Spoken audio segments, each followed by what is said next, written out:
مکے اور مدینے کی طرف کر دیا ہے روحانی قبلہ، تو آپ پیچھے کیا کام کرنے والا رہ گیا مجھے بتائیں؟ کون سا ایسا کام ہے جو کرنے والا رہ گیا؟ The damage has been done. ان کے فرقوں کے ساتھ جو ڈیمیج ہونا تھا وہ ہو چکا. اللہ کا شکر ہے. تو الحمدللہ میرے سے زیادہ خوش مزاج یار یہ میری میمز ایویں بنی ہوئی ہیں جو میری ویڈیوز لگی ہوئی ہیں. اگر میں سخت مزاج ہوں تو میرے کلپ ہی نہیں بیچ میں سے آپ کاٹ سکتے. ٹھیک ہے, مزاحیہ ویڈیوز بھی دیکھیں, اور وہ لطیفے نہیں گندے جو مولوی سناتے ہیں نا, اوریجنل واقعات اس پہ دیکھیں. سینکڑوں گھنٹوں کی میری ویڈیوز موجود ہیں جو میں نے واقعات سنائے ہیں. تو میں تو عام طبیعت میں بھی انتہائی مزاحیہ طبیعت کا مالک ہوں, یہ آپ ذہن میں رکھیں. لیکن اس ڈیکورم کا ایک تقاضا ہے. مسلم شریف میں حدیث ہے, نبی علیہ السلام جب ممبر پہ چڑھتے آپ کی آواز بلند ہو جاتی, آنکھیں سرخ ہو جاتی, غصے میں اضافہ ہو جاتا. غصے کے الفاظ ہیں, جیسا کوئی جرنیل اپنی فوج کو تیار کر رہا ہو. نبی علیہ السلام کا جو ممبر کا سٹائل تھا نا جمعے اور عید کا, وہ طارق جمیل یا غامدی سٹائل نہیں تھا, وہ ڈاکٹر اسرار والا سٹائل تھا.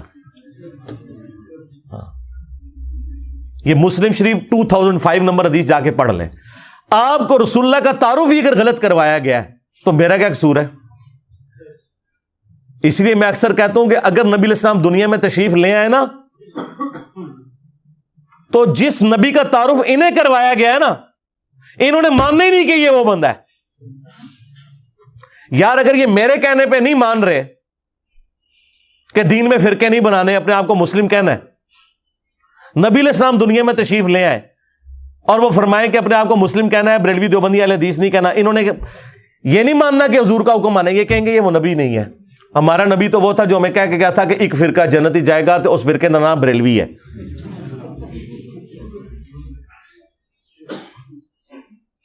نبی تو یہ غیبی خبر دے کے گئے تھے کہ یہ گندگی ہو جائے گی, تم نے کرنی نہیں. اور اس کو فرقہ نہیں کہا تھا, ایک جماعت کہا تھا حق پہ رہے گی. فرقہ تو وہ ہوتا ہے جو جماعت کو چھوڑ کے الگ ہو جائے. پروفیسی کو انہوں نے اللہ کے نبی کا حکم بنا دیا. یہ اتنے جاہل ہیں, کل کو انہوں نے مسلم کی حدیث پڑھی تو ان کے مولوی تو اس سے مطلب بھی یہ نکالیں گے. حالانکہ عام آدمی نہیں مطلب عام آدمی کو مسلم کی حدیث پڑھائے نا کہ قرب قیامت میں ایسی عورتیں آئیں گی جو لباس تو پہنے ہوئے ہوں گی لیکن ننگی نظر آئیں گی, اور ان کے بارے میں وعید بھی اس میں آئی ہے. یا ایسا چست لباس ہوگا یا ایسا باریک. عام آدمی پڑھ کے اس سے اپنی گھر کی عورتوں کو سمجھائے گا کہ چست اور باریک لباس نہ پہنو, لیکن مجھے ڈر ہے کہ مولوی اس میں سے ڈر نکالے گا, ایت حضور نے فرمایا سی ہوئے گا, کل تو میری زنانی بھی باریک لباس پائے گی. تو یہی کر رہے ہیں نا, حضور نے فرمایا سی کہ 73 فرقے ہوں گے, اور حضور نے یہ نہیں کہا تھا کہ فرقے بڑھاؤ. آپ نے تو رونا رویا امت کا کہ بنی اسرائیل 72 میں بٹ گئی تھی اور سب جہنم میں چلے گئے تھے. میری امت 73 میں بٹے گی اور 72 یہاں بھی جہنم میں جائیں گے. اور جنمی کہہ کے گئے نے فرقے حضور, اور پھر میں ایک گروہ حق پہ رہے گا. بخاری مسلم میں آیا, اور امام بخاری نے اس پہ پتہ کیا باب باندھا ہے, ہوا اہل العلم, اس سے مراد اہل علم ہے. ایک گروہ, فرقے سارے جہنمی ہیں. وہ جو ایک ہے نا وہ فرقہ نہیں ہے. عربی میں فرق کہتے ہیں ٹوٹ کے الگ ہونے کو. درخت سے جب کوئی پتا ٹوٹتا ہے نا اسے کہا جاتا ہے یہ فرق ہو گیا. درخت فرقہ نہیں ہے. آپ پتا نہیں کہہ سکتا تو بھی ایک فرقہ میں بھی ایک فرقہ, ایسا نہیں ہوگا. تو اصل تھی نبی علیہ السلام, صحابہ اور اہل بیت, ان میں سے فرقے بننا شروع ہو گئے. بعد میں خوارج آ گئے, معتزلہ آ گئے, ناصبی آ گئے, رافضی آ گئے, اور کرتے کرتے اب تو 7100 فرقے بنے ہوئے ہیں. وہ اپنی اصل کو چھوڑ گئے. ہم نے اس اصل کی طرف جانا ہے. جس دین کا یہ حال ہو چکا ہو اس کے ماننے والوں کا کہ آپ اپنا تعارف ہی نہیں کروا سکتے کہ میں مسلمان ہوں. آپ کسی بریلوی کی مسجد میں جائیں نا اور آپ سے پوچھیں کہ آپ کس فرقے سے, آپ کے میرا کوئی فرقہ نہیں, میں مسلمان ہوں. آگے سے وہ کہے گا میں کافر ہوں.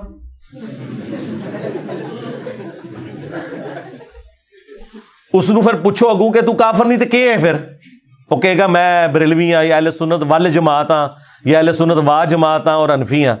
انہوں کو یار اے ذرا 10 قرآن دی کتنے لکھے آئی تو ٹائم قیامت تک کی کڈ اپنی طرف سے بنائی ہوئی چیزیں. یعنی ایک غریب بدتمیز ایک جہل وہ تو کانفیڈنس لیول آسمانات ہے, یعنی جہالت کے باوجود کانفیڈنس لیول ہے. تو ان کی مثال ان ٹین ایجز بچوں کی سی ہے جو ویلنگ کر رہے ہیں موٹر بائک پہ اور یہ سمجھے ہوئے ہیں کہ میرا کبھی ایکسیڈنٹ نہیں ہونا, میں ماشاءاللہ بڑا ایکسپرٹ ہوں. اور دیکھنے والے بچارے یا بدوائیں دے رہے ہوتے ہیں یا دعائیں دے رہے ہوتے ہیں کہ اللہ اس دی خیر کریں, انہیں بچنے کتنے جا کے, چل خود بھی مر جائے نا, رام موت مر جائے کوئی مسئلہ نہیں ہے. دکھ یہ ہوتا ہے جب کسی دوسرے کو جا کے یہ مارتے ہیں. مجھے بتائیں, ایک شریف آدمی اپنی بیوی اور 2 بچوں کے ساتھ موٹر بائک پہ جا رہا ہے اور پیچھے سے یہ ویلنگ کرتے ہوئے آئے اور اس کو ٹھوک دے, ٹھیک ہے, اس کی بیوی یا بچہ مر جائے, اس کا کیا قصور ہے؟ تو آرام موت مرا تھا, اس کو تو نے کیوں اس تکلیف میں ڈالا؟ لیکن وہ کر رہے ہیں کیونکہ ان کو پتہ ہی نہیں کہ اس کے رزلٹ کیا نکلنے والے ہیں. بس یہ بھی ان کا بھی یہی حال ہے. ہم لوگوں کو الحمدللہ اس لیے ایجوکیٹ کر رہے ہیں. اور پھر مثالیں دیتے ہیں, وہ کہتے ہیں جی انجینئر صاحب جو یہ کہتے ہیں نا سارے فرقے میرے خلاف ہو گئے ہیں, تو وہ غلام احمد قادیانی دجال بھی یہی پلی لیتا تھا. سرکار, غلام احمد قادیانی دجال یہ جو پلی لیتا تھا تو اس کے بعد وہ تمہیں کافر کہتا تھا. ہم تم سب کو مسلمان سمجھتے ہیں, بالکل 180 ڈگری ہے, اور اس سے بڑھ کر تم اس کی شیطانی اولاد ہو, تم ایک دوسرے کو کافر سمجھتے ہو. میرے ساتھ کیسے کمپیریزن کروا رہے ہو؟ اگر غلام احمد قادیانی دجال کے خلاف سارے فرقے ہو گئے تھے نا, تو غلام احمد قادیانی دجال ان سب کو کافر سمجھتا تھا. اگر تم لوگ میرے خلاف ہوئے, اور تم لوگ سے مراد تمہارے مولوٹے مولوی عوام تو تمہاری ساری ادھر آ گئی ہے, اسی لیے تو تمہاری روٹی روزی بند ہوگی. حالانکہ میں نے کسی کو نہیں کہا ان کی روٹی روزی بند کرو, لوگ خود ہی بند کر دیتے ہیں میرے کہنے پہ نہیں, میں کبھی نہیں کہتا کہ بند کرو. تو تم لوگ کٹھے ہوئے ہو نا, تو میں تمہیں اب بھی مسلمان سمجھتا ہوں, نمازیں تمہارے پیچھے پڑھتا ہوں, چندے تمہیں دیتا ہوں. تو کتنا بڑا ڈفرنس ہے. اور اس سے بڑھ کر قادیانی کے طریقے پہ تو تم لوگ ہو, تم ایک دوسرے کو کافر کہتے ہو. کہتے نہیں, کافر نہیں کہتے. ہم کہتے ہیں کہ ٹھیک ہے, پھر لکھ کے دو, کوئی بڑا تمہارا لکھ کے دے کہ ہمارے سوا جتنے فرقے ہیں ان کے نام لکھے, اور یہ ساتھ لکھے کہ ان کے جو جو عقیدے ہیں انہی عقیدوں پہ اگر یہ مر گئے تو ایک نہ ایک دن جنت میں چلے جائیں گے. کوئی بریلوی دیوبندی اہل حدیث آپ کو لکھ کے نہیں دے گا. کیوں لکھ کے دے؟ ان کے بڑے اسلام سے ایک دوسرے کو نکال کے گئے ہوئے ہیں. احمد بریلوی صاحب نے احکام شریعت میں لکھا ہے کہ دیوبندی ہو, اہل حدیث ہو, قادیانی ہو, قادیانی کافروں کو بیچ میں شامل کیا, یا رافضی شیعہ ہو, نیچری ہو, یعنی یہ نیچر کے ماننے والے لوگ, یہ سب کے سب لوگ 1,00,000 دفعہ بھی اللہ کا نام لیں ذبیحے کے اوپر, ذبیحہ مردار رہے گا. البتہ یہود و نصارہ کا ذبیحہ حلال ہے. یعنی اعلی حضرت کے نزدیک وہابی, اہل حدیث, دیوبندی, شیعہ یہ یہود و نصارہ سے بھی بدتر ہے, اور قادیانیوں کے ساتھ انہیں شامل کیا ہے. تو یعنی یہ قادیانیوں کی طرح سمجھتے ہیں ایک دوسرے کو. اور ملفوظات اعلی حضرت کی جو پہلی جلد ہے نا, پہلا حصہ, وہ اعلی حضرت نے خود ورڈ بائی ورڈ پڑھا ہوا ہے. ان کے بیٹے مفتی اعظم انڈیا جو تھے مصطفیٰ رضا خان نوری, جن کی وہ نعت ہے تو شمع رسالت ہے عالم تیرا پروانہ, 1981 میں ان کی ڈیتھ ہوئی تھی. انہوں نے اپنے والد احمد بریلوی صاحب کے ملفوظات جمع کیے, اور اس کا جو پہلا حصہ ہے نا وہ اعلی حضرت کو ورڈ بائی ورڈ پڑھوایا ہے. اور اعلی حضرت نے پڑھ کے اس کے اینڈ پہ 2-4 اشعار اس کی شان میں لکھے ہیں کہ یہ میرے بیٹے نے بڑا کمال کام کیا ہے. لہذا ملفوظات کی پہلی جلد سے کوئی جان نہیں چھڑا سکتا. اعلی حضرت نے خود پڑھی ہوئی ہے, اور اس کے اندر لکھا ہوا ہے کہ ان سے سائل سوال کرتا ہے کہ حضرت یہ جو دیوبند اور اہل حدیث یعنی یہ جو وہابیوں کی مساجد ہیں ان میں نماز پڑھی جا سکتی ہے؟ تو جواب دیا انہوں نے, کفار کی مسجد مثل گھر کے ہے. ڈائریکٹ لکھا ہے کفار. کسے؟ وہابی کو. اعلی حضرت وہابی, دیوبند اور اہل حدیث دونوں کو وہابی کہتے ہیں. اچھا, پھر پوچھا گیا کہ ان کی پیچھے کیا نماز پڑھی جا سکتی ہے؟ تو انہوں نے کہا کہ ان کی نماز نہیں ہے, جماعت نہیں ہے, نماز اور جماعت دونوں باطل ہیں. تیسرا پوچھا گیا ان کی اذان کا جواب دیں تو انہوں نے کہا کہ ان کی اذان بھی ان کی نماز کی طرح باطل ہے، البتہ اذان میں جب اللہ یا محمد صلی اللہ علیہ وآلہ وسلم کا نام آئے تو آپ عز وجل اور صلی اللہ علیہ وآلہ وسلم کہہ سکتے ہیں، ورنہ ان کی اذان بھی باطل ہے، اذان کا جواب دینے کی بھی ضرورت نہیں ہے۔ ظاہر ہے جن کے پیچھے نماز نہیں ہو رہی ان کی اذان کہاں سے ہوگی؟ تو مجھے بتائیں، آپ ایک دوسرے کو کافر کہہ کے گئے، اور پھر حسام الارمین میں تو انہوں نے کلیئر کٹ لکھا علماء دیوبند کو مخاطب کر کے سب یہ مرتد ہے، ان کے کفر میں شک کرنے والا بھی کافر، یعنی سارا فرقہ ہی کافر۔ اور اس کے جواب میں المہند المفند میں خلیل احمد سہارنپوری نے 35 کے قریب علماء دیوبند کے سگنیچر ہیں اس میں، انکلوڈنگ اشولی تھانوی، اور بعد میں بھی کافی لوگوں نے ایڈ کیے ہیں۔ اس میں انہوں نے لکھا کہ احمد بریلوی اور ان کی پوری جماعت ایک شیطانی لشکر ہے جو ہم پہ حملہ آور ہو گیا، اور جس طرح کے انبیاء کرام پہ شیاطین حملہ آور ہوتے تھے، انبیاء کے خلاف جو شیاطین کھڑے ہوتے تھے وہ مسلمان ہوتے تھے یا کافر؟ کافر۔ دیوبندی اپنے آپ کو بچاتے ہیں، نہیں انہوں نے شیاطین کہا، کافر تو نہیں کہا۔ تو جناب یہ مسلمان شیاطین تھے جو انبیاء کے خلاف کھڑے ہوتے تھے، اور کہا کہ علماء دیوبند رضی اللہ عنہم، ویسے ہی کہتے ہیں جی آپ رضی اللہ عنہم نہ کہیں، اپنے مولویوں نے 14ویں صدی دے رضی اللہ عنہم۔ اور پھر المہند میں انہوں نے یہاں تک لکھا کہ محمد بن عبد الوہاب کی جو جماعت ہے یہ اہل حدیث وہابی، یہ خوارج ہے، آج ریالوں کے چکر میں ایک ہے، ایک دوسرے کو آپ اسلام سے نکال کے گئے ہوئے ہیں۔ اسی طریقے سے البریلویہ کتاب کے اندر جو کچھ انہوں نے بریلویوں کے ساتھ کیا ہے، جو جھوٹی باتیں ان کی طرف منسوب کی ہیں اور جو اس کے بعد کنکلوڈ کیا ہے، ان کو بھی اسلام سے باہر نکالا ہوا ہے انہوں نے۔ تو مجھے بتائیں، تم آپس میں ایک دوسرے کو اسلام سے باہر نکال دو، ایک دوسرے کے پیچھے نمازیں پڑھنے کے قائل نہیں، ایک دوسرے کو یہود و نصارہ سے بدتر کہہ رہے ہو، تو تم غلام احمد قادیانی دجال کے طریقے کے اوپر ہو یا میں ہوں؟ یہ تو وہی کہتا تھا نا کہ جو مجھے نہیں مانے گا وہ کافر ہے، تم نے بھی یہی کہا ہوا ہے، اور ہم دیکھیں کتنا حوصلہ رکھتے ہیں کہ تم سب کو مسلمان سمجھتے ہیں، تمہارے پیچھے نمازیں پڑھتے ہیں، سب سے بڑھ کر تمہیں چندے دیتے ہیں جو تمہارے لیے زندگی موت کا مسئلہ ہے۔ مجھے نہیں یاد پڑتا کہ میں کسی مسجد میں ایک دفعہ نماز پڑھوں اور میں وہاں چندہ نہ دے کے نکلوں۔ میں یہ حق سمجھتا ہوں کہ جس مسجد کے پنکھے کے نیچے میں نے نماز پڑھی یا کبھی کبھار وضو کیا، ویسے تو عموماً میں وضو گھر سے ہی کرتا ہوں، تو اس مسجد کا حق ہے کہ میں اس کو کنٹریبیوٹ کروں، کم از کم اتنی ہینڈسم اماؤنٹ دوں کہ وہ ایکویلنٹ اس کے ہو۔ اللہ کا شکر ہے۔ تو آپ اس حوالے سے دیکھیں تو سب سے سافٹ ہمارا یہ پلیٹ فارم بنتا ہے الحمدللہ۔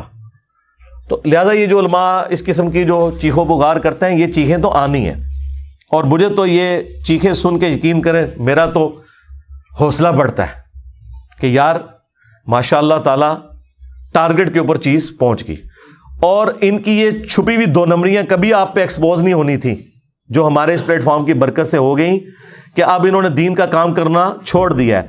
اب دین کا کام صرف یہ ہے کہ میں نے مرنے سے پہلے ایک کلپ انجینئر کے خلاف ضرور بنانا ہے، جس طرح پہلے مسلمانوں کی خواہش ہوتی تھی نا کہ مرنے سے پہلے ایک مسجد ضرور بنانی ہے، اب ہر مولوی کی خواہش یہ ہے کہ مرنے سے پہلے ویسے ایک تو رہن دے کو نہیں جے ایک کلپ نہیں بنا دے، وہ مزہ آنا شروع ہو جاتا ہے، پھر اس میں ویڈیو ایڈ چلاتے ہیں، اس سے کمائی کرتے ہیں۔ آپ ان کی ویڈیوز دیکھیں، اگر یہ میرا نام نہ لکھیں اور میری تصویر نہ لگائیں، پھر ان کی ذرا ویورشپ دیکھ لیں، 200-250 سے زیادہ لوگ 50, 60, 70 لوگ دیکھتے ہیں، اور اسی چینل پہ آپ دیکھیں گے ایک ویڈیو 50,000 لاکھ کراس کی ہوئی ہے صرف اس وجہ سے کہ میری تصویر لگائی ہوئی ہے۔ اور چلیں وہ ہم نہیں کہتے آپ کا رائٹ ہے آپ لگائیں، لوگ کہتے ہیں جی یہ صاحب بھی تو تصویریں لگا کے مشہور ہوئے ہیں، نہ سرکار، بالکل غلط بات۔ میرے 200 مسئلہ نمبر ریکارڈ ہیں جو ہماری اس دعوت کی ریڑھ کی ہڈی ہیں، کسی ایک میں بھی کسی مولوی کا نام یا تصویر نہیں لگی ہوئی، صرف میری تصویر اور ٹاپک لکھا ہوا ہے۔ یہ تو 2015 کے بعد جب مولوی میرے خلاف بولنا شروع ہوئے اور جھوٹے الزامات لگانا شروع کیے اور نعوذ باللہ مجھے قادیانیوں کے ساتھ ملانے کی کوشش کی، پھر میں نے ان لوگوں کی تصویریں لگا کے انہیں ریبٹل کیا ہے۔ جی ہاں، ورنہ 2008 میں ریکارڈنگ شروع ہوئی، 2010 اکتوبر سے پراپر 2010 سے لے کر 2015-16 تک 5-6 سال ہم نے کبھی کسی مولوی کی تصویر لگائی نہیں، بلکہ تھمبنیل بھی نہیں تھے شروع میں ہوتے. ابھی بھی 90% مسئلہ نمبر کے تھمبنیلز ہیں ہی نہیں ہیں. یہ تھمبنیلز تو لگنے شروع ہیں 2016-17 کے اندر. پہلے تو مجھے پتہ ہی نہیں تھا کہ یہ تھمبنیل بنانے کا طریقہ اور یہ اس طریقے سے سمپل ہی اپلوڈ ہوئے ہوتے تھی ویڈیوز. تو یہ آپ لوگوں نے کیا تو پھر میں نے ریبٹل کیا. اور دوسرا، تمہارے جن مولویوں کی تصویریں ہم نے لگائی ہوئی ہیں ان کی تو اپنی ویورشپ سینکڑوں میں ہے، ان کی تصویر لگا کے میری ویورشپ لاکھوں میں کیسے آ سکتی ہے لاجیکلی اسپیکنگ؟ یعنی مفتی منیب صاحب سعد رضوی صاحب کو ساتھ بٹھا کے پریس کانفرنس کریں تو پورے پاکستان میں سے 14 یا 15 ہزار بندے یوٹیوب پہ ویڈیو دیکھیں، اور میں اسی ٹاپک کے اوپر ٹی ایل پی کے حوالے سے کے پی کی گورنمنٹ کو کنڈیم کروں کہ آپ لوگوں نے میلاد کے جلوس کے ساتھ جو کچھ کیا یہ بالکل زیادتی کی ہے. وہ ویڈیو جو ہے وہ 1.25 لاکھ بندہ دیکھ لے 24 سے 48 گھنٹوں کے اندر، تو آپ یہ کہیں گے کہ میں نے سعد رضوی کی تصویر لگائی تو ویڈیو اوپر کی؟ سعد رضوی خود بیٹھ کے مفتی منیب جو پلانٹ ارتھ پہ سب سے بڑے بریلوی مفتی ہیں ان کے ساتھ بیٹھ کے ان کی تصویر لگا کے ویڈیو اپلوڈ کر رہا ہے اور پریس کانفرنس کر رہا ہے، وہ تو 14,000 بندہ دیکھ رہا ہے. تو لاجیکلی بھی ذرا آپ خود سوچیں. تو یہ سارے فرقوں کا آپس میں ایک ہونا، چلے آپ کی یہ خواہش میں نے پوری کر دی. آپ کہتے تھے نا اتحاد امت کروائیں انجینئر صاحب، اتنا بڑا اتحاد امت آپ نے دیکھا ہے کہ سب ایک دوسرے کو مفتی صاحب حضرت صاحب جو ایک دوسرے کو سلام کا جواب دینے کے قائل نہیں ہے، تو بہت بڑی بات ہے. تو چلے انڈائریکٹلی تو اتحاد امت ہو گیا، اور یہاں پہ اتحاد امت یہ ہوا ہے کہ سارے فرقوں کے لوگ اپنے صدیوں کی امپائرز کو چھوڑ کے اس شخص کے ساتھ جڑ گئے ہیں جس کی قبر مدینے میں ہے صلی اللہ علیہ وآلہ وسلم. میرے ساتھ نہیں، میری نہ کوئی چندہ بک، نہ کوئی مدرسہ، نہ کوئی مسجد، نہ کوئی اس طرح کا لینا دینا. تو لہٰذا ہمیں تو آپ کسی کے ساتھ کمپیئر ہی نہ کروائیں. ہمسا ہو تو سامنے آئے. ہاں سیدھی سی بات ہے.